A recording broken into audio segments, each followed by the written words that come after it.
Okey, Assalamualaikum dan selamat pagi kepada semua. Okey, saya mengucapkan selamat datang kepada channel S Media PCG Empire.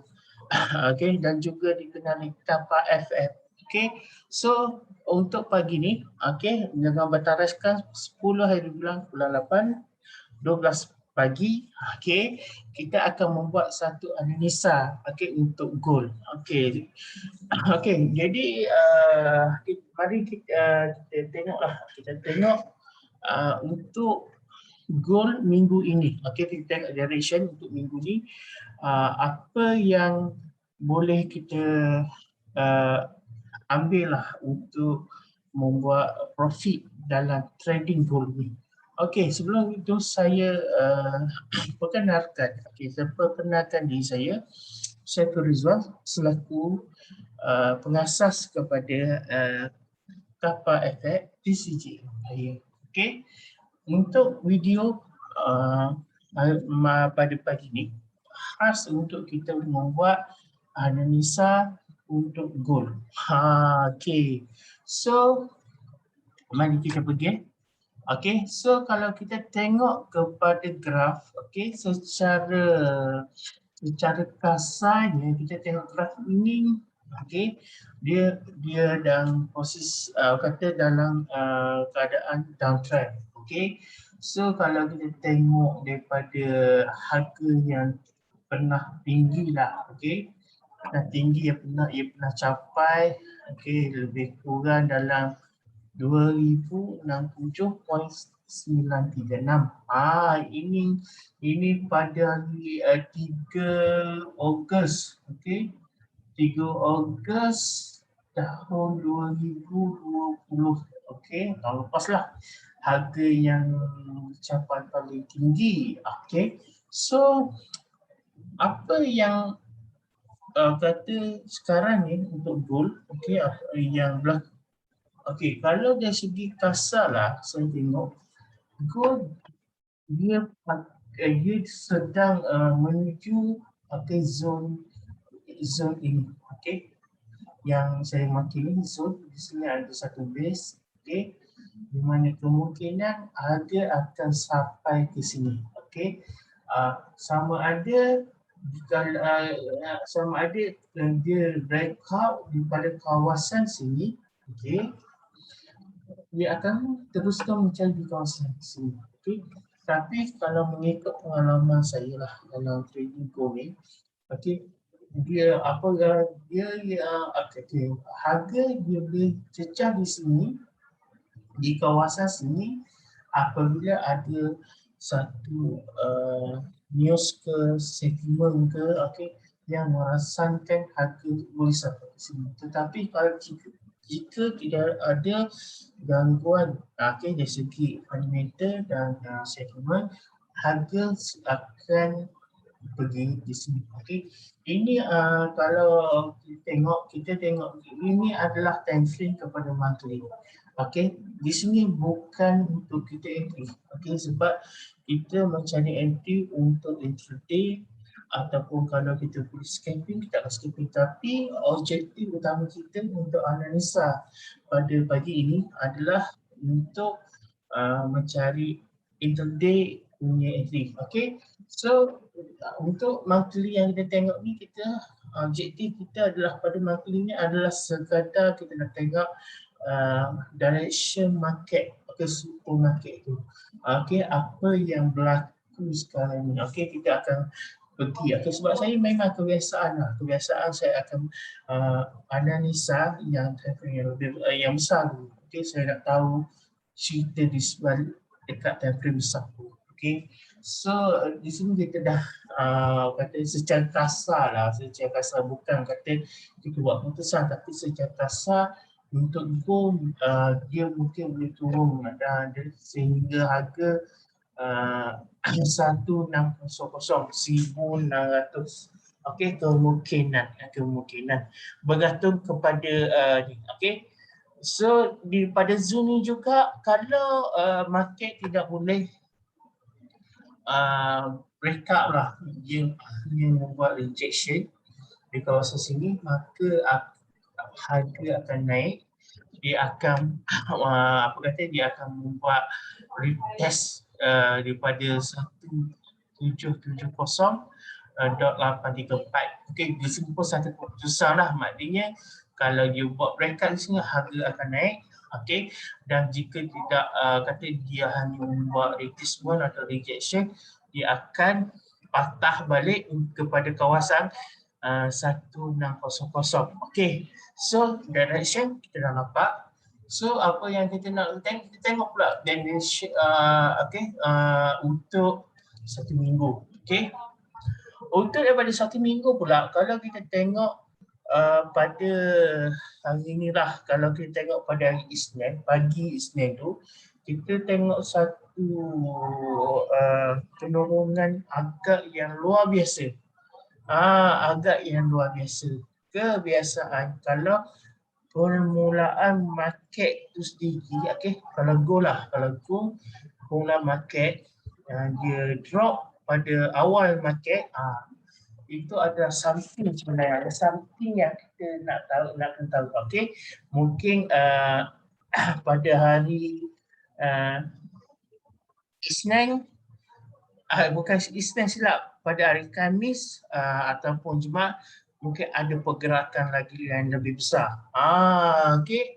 Cuma kita nak dapat kepastian pergerakan besar tu sama ada naik atau turun, kita kena buat analisa.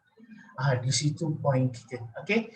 Kalau di segi daripada weekly pula, okey, memang overhaul market still lagi dipegang oleh seller. Okey, dengan sokongan adalah wujudnya di sini Marubozu candle. Okey, di sini adalah petunjuk yang pertama yang mana market still lagi dipegang. Okey, kalau kita tengok pada inilah kenaikan price di sini kan. Okey, di sini pun dia membuat rejection dalam candle Marubozu ni lebih kurang 70%. Okey, 70 hingga 80% dan dia terus buat penurunan lah. Okey, maknanya ini adalah penurunan minggu lepas dan ini adalah minggu ni.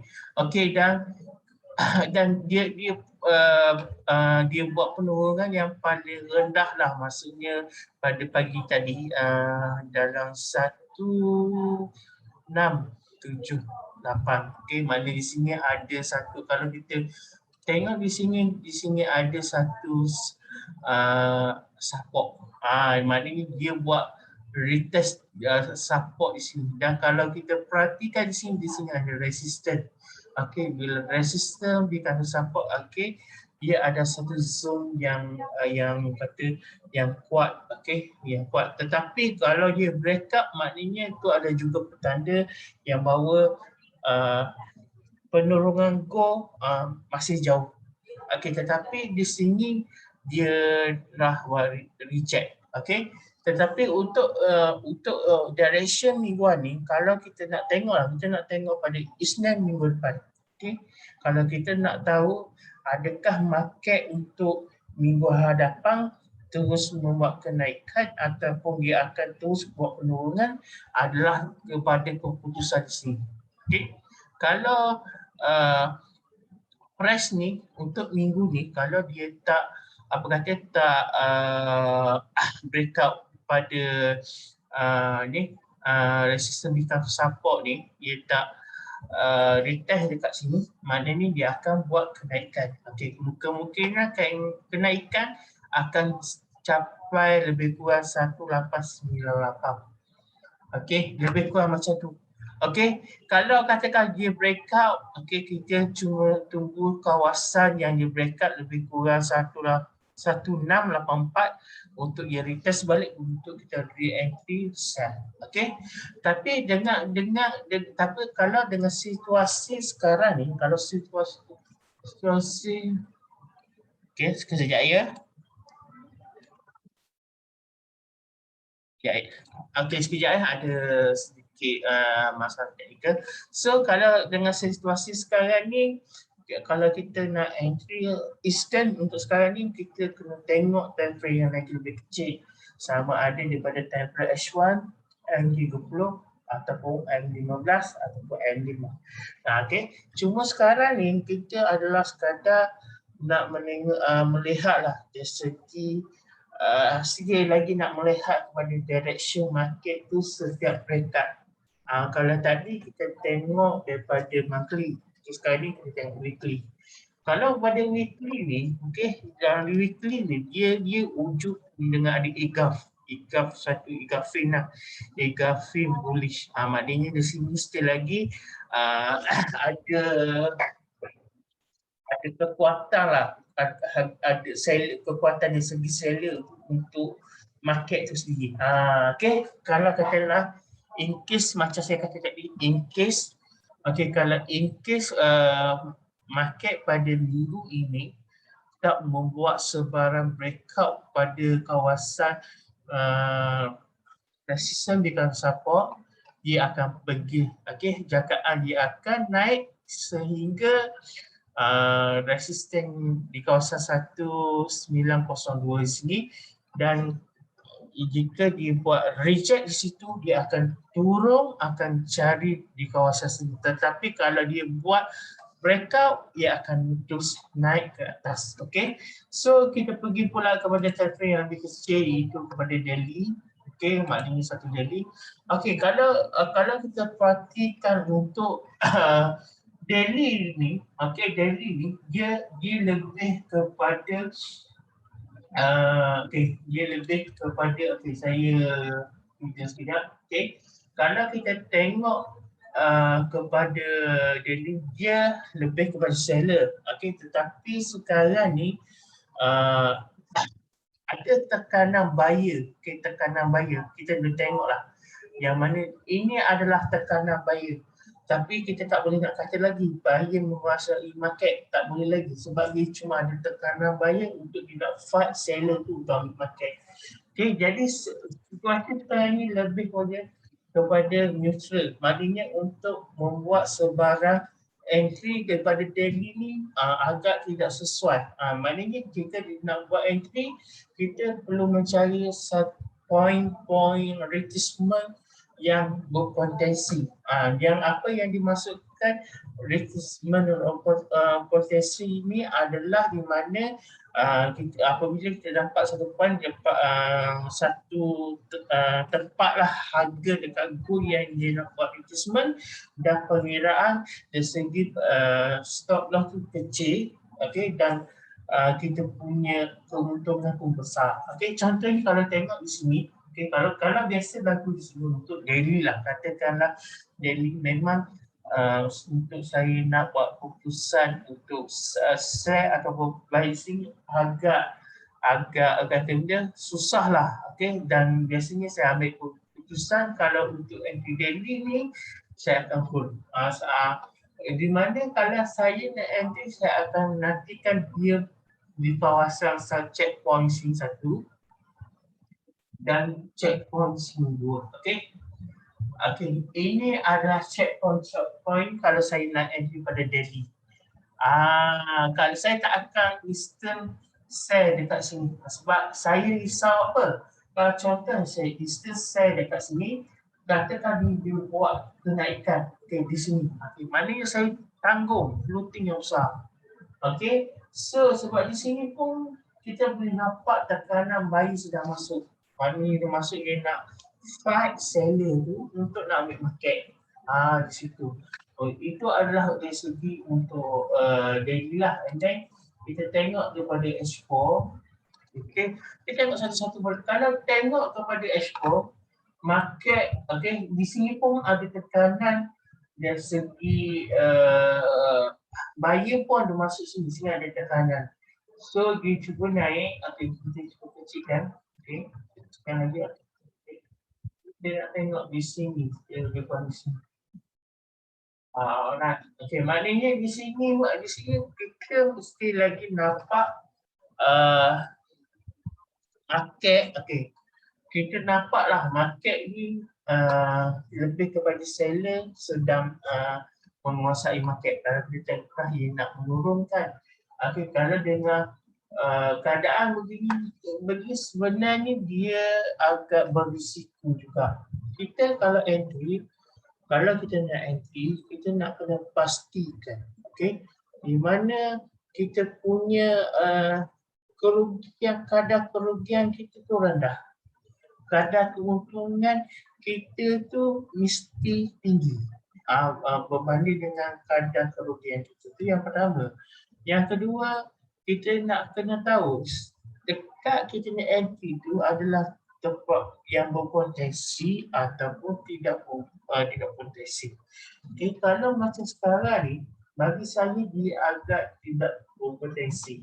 Sebabnya di sini ada satu base. Okay, kebiasaan market. Okay, kalau market kebiasaan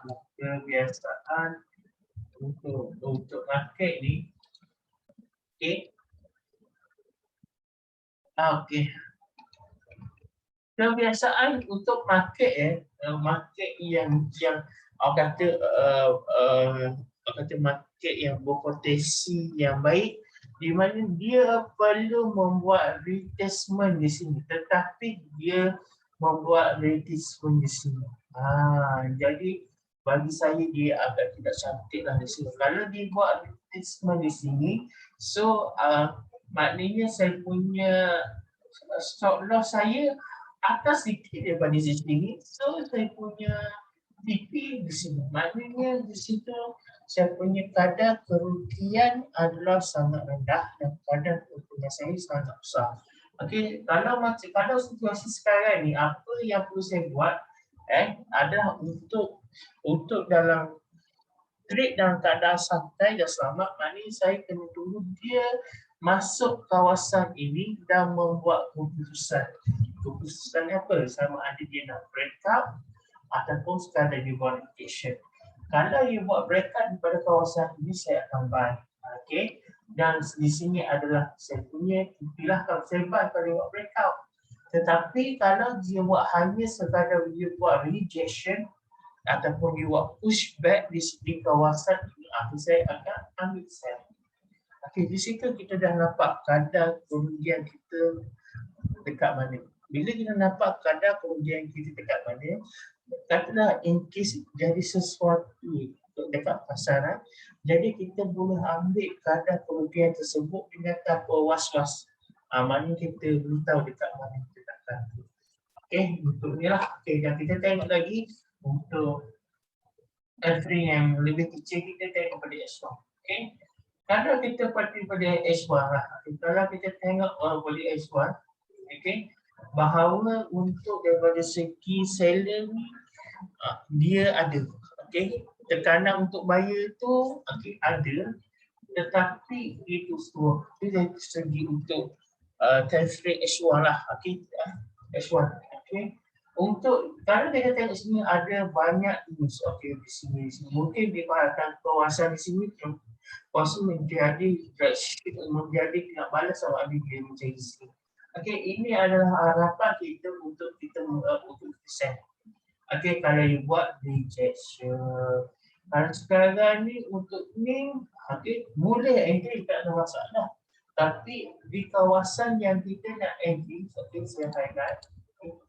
Kawasan yang kita nak entry, kita nak entry, adalah satu kawasan yang sangat-sangat bahaya. So kita tak perlu bahayakan kita punya duit.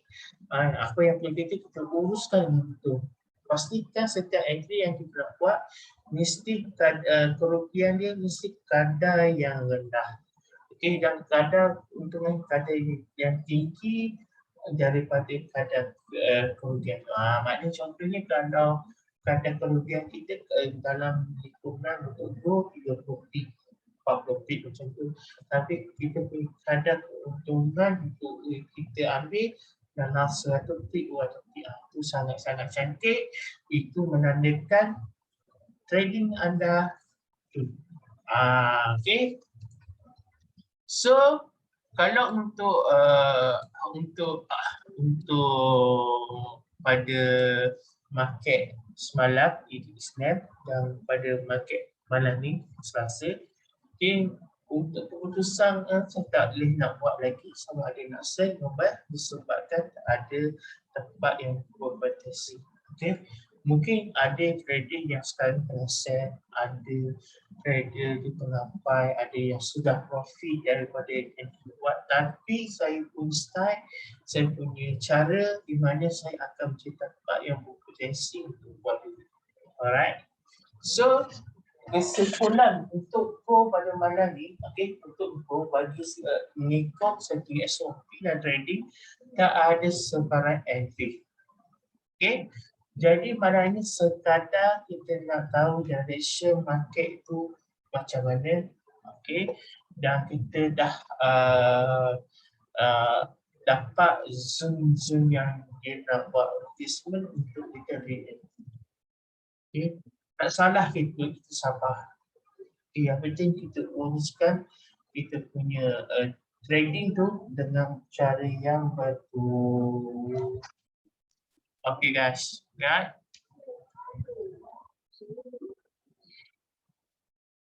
Okay. Okay, itu saja untuk malam ni, untuk pagi ni. So, insyaAllah akan datang. Kita akan fokus lagi untuk episod yang akan datang.